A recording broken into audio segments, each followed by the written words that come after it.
So my first one is to trust my intuition. As a therapist and a coach, I can remember going through the training and being so nervous about, am I going to do this right? Am I going to say the right words?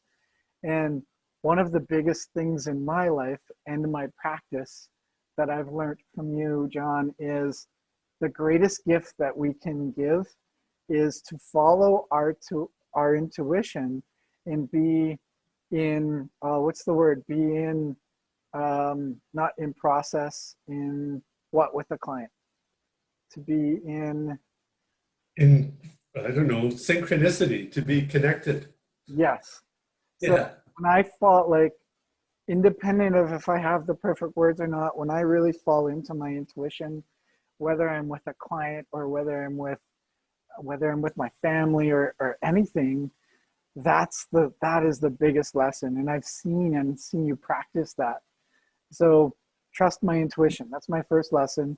So my question to you, maybe to speak a little bit about trusting your intuition. Is that part of what the training's about? How does that happen? How did that learning happen for me?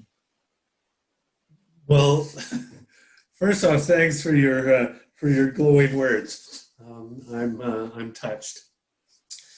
Yes, so it's in our whole life, we are best off when we're an integrated whole, when we are ourselves, not filtering our world, not trying to put out a facade about who we are and what we are, but just being ourselves.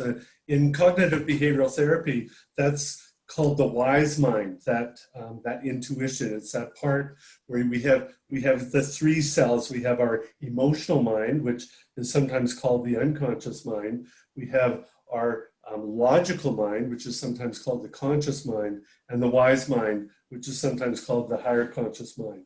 And it's that integration. So if you think of the emotional mind and the conscious mind as overlapping, it's that overlapping piece that is that wise mind.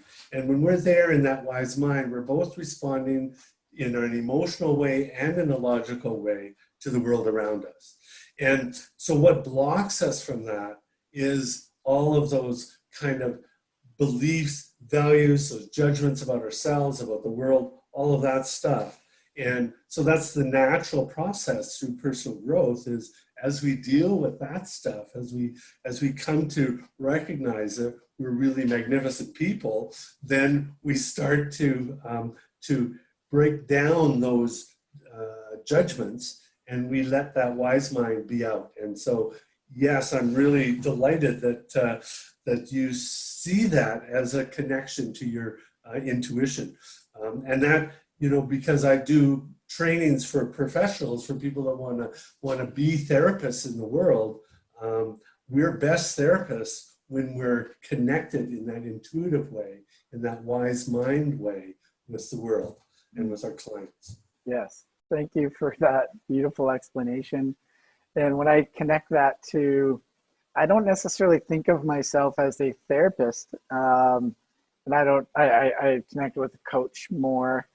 When I think of the work that I aspire and am doing with entrepreneurs and in the corporate world, helping leaders fall into their wise mind is a beautiful gift. It's one of the most beautiful gifts. I think it's one of the highest vibrations of leadership and leading from within that anyone can bring to their work life or to their leadership style.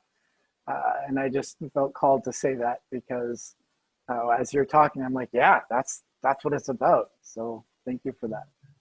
Absolutely, yeah.